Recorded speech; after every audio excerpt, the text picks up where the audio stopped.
In today's video, we're going to talk about what anxiety does to your body and how you're actually making your anxiety worse. I'm Sarena Hess and I'm a confidence coach for women, and trust me, when I tell you I'm an overthinker, this is coming from the heart. Recently, I've had a lot of blood work done, and if you were like me, or if you are a generally anxious person, you understand the fear of needles and the anxiety that comes when you have to get blood work done because, sis, we're straight up not having a good time when that happens, right? When you struggle with anxiety, what happens is we prolong the negative experience in our heads.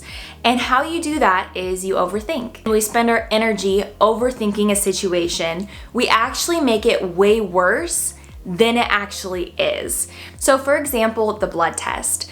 If I'm anxious and overthinking and panicking the whole morning before, driving to the appointment, while I'm sitting in the waiting room at the appointment, when I get in the chair and they're about to do it, we're in control of our emotions, aren't we? We're in control of how we feel and what our thoughts are, right? And so if we're spending that entire time, that entire window, working ourselves up, getting anxious, thinking about, oh, this is going to be terrible, I hate this so much, I wish I could get out of this. If we spend all of our time in that negative mindset, we are prolonging the pain and the negative experience with the thing that we are anxious about. But actually, it doesn't have to be like that. We're in control of our thoughts. Our thoughts are powerful. Our thoughts can connect us to different emotions and make us feel different things. It's a choice if we want to panic or if we want to stay calm in a situation. No matter what the situation is, I know a blood test is a simple example, but it is a choice whether we're going into a situation and we want to be calm or we want to allow that panic to take over. So if you have something that is coming up, that you are anxious about, that you are overwhelmed about, and you're overthinking, I would challenge you to work on your mindset around the situation. Maybe you have a hard test coming up and every day before it, you're anxious, you're worried, you think you're going to fail, you think you're not going to do very well. That's one way to do it. Or you could think, okay, I'm gonna walk into this test, I'm gonna do my absolute best, the experience isn't going to be that bad, and we're just gonna knock it out and get it done, right? That's mindset number 2. Whatever experience you're going through, you have the opportunity to create your experience in a sense. If you want to experience pain and if you want a little bit more suffering, sure. Think about how you'll fail, or think about what could go wrong. Think about all the negative things about what you're not looking forward to. If you want to experience pain, go for it. But my advice and what I try to do when I'm not looking forward to something, or if I'm feeling anxious about something, I try to change my mindset before it happens. So back in the day when we were cavemen and cavewomen, we had the fight or flight hormone. And actually it's still present in us today. The fight or flight hormone was created to keep us alive. We lived in a very dangerous world where there were saber-toothed tigers and enemies trying to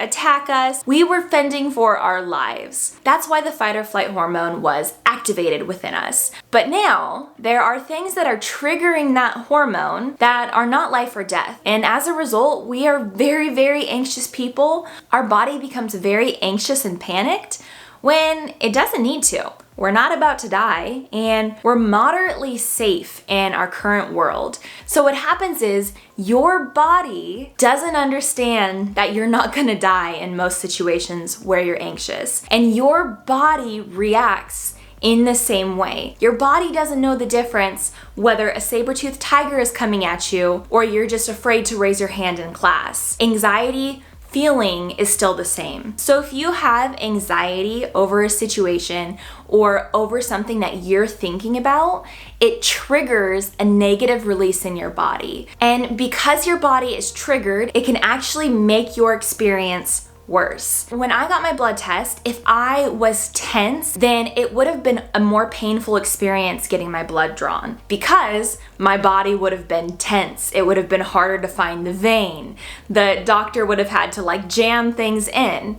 Whereas if I'm calm and if I'm relaxed, the doctor's more able to do his job and he's more able to get it done. But when we're overwhelmed or we have anxiety about a situation, it has a negative impact on your body. So it's actually making your experience worse. It tenses up your body, it spikes adrenaline, and your brain is like hyper focused into a panic mode of, okay, what is going on? What has to happen? Am I safe? Am I not safe? So that's why it's so important to stay as calm as possible.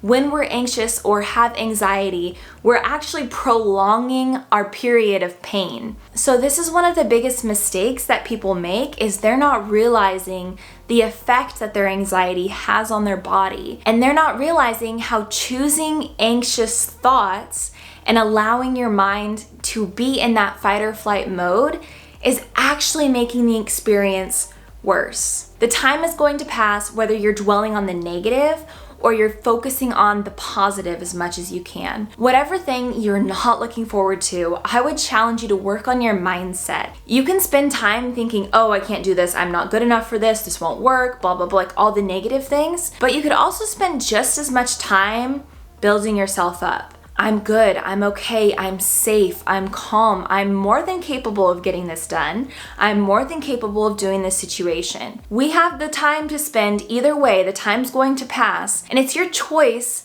the thoughts that you're going to have. It's your choice how you're going to talk to yourself and how you're going to look at the situation as you're walking into it. Now, what happened with me is I went from being a little girl who was terrified of getting her blood drawn. Literally, my grandma took me to get my blood drawn and I was yelling and screaming and kicking and I bit my grandma. And after that experience, she told my mom, I'm never taking her to get her blood drawn again. So going from that little girl to now, I just got my blood drawn last week and I was in the waiting room. I was fine. I was thinking positive things, happy thoughts. And then after that, I went in and I didn't look when they did it and it was easy. It was a calm and easy experience and I was not stressed. I was not tense. I was not sweating. None of the negative things. I walked in and walked out. And so many times we make situations worse than they are and we live in them twice as long because we let our minds go into that negative downward spiral. Now, I'm gonna share with you my #1 strategy to overcoming anxiety, but you have to click this video to find out what it is, so I will see you there.